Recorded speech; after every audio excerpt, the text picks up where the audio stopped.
The name that you are called by God is for you to be separated, sanctified. నువ్వు పరిశుద్ధపరచబడ్డావు అని దానికి నిదర్శనం. When God is calling you by the name, when God is saying to do some work for His name's sake, నువ్వు అది చేస్తున్నావు అంటే it is an indication that God has sanctified you and separated you from all the other people.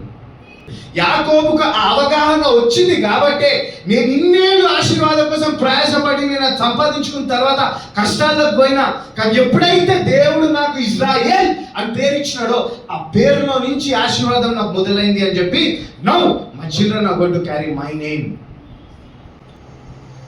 Israel elite because you have known my name.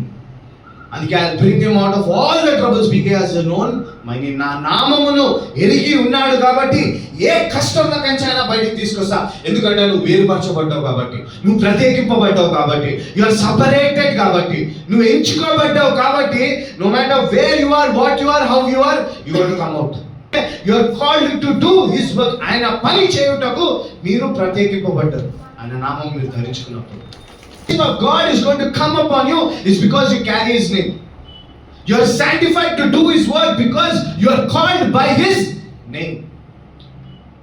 It is by the name that the blessing comes. It is by the name that you do the work of God. నీ identity దేవునిలో ఉంది అని నువ్వు ఎక్కువ అవగాహన తెచ్చుకుంటేనే ఐడెంటిటీలోనే నీ ఆశీర్వాదం ఉంది.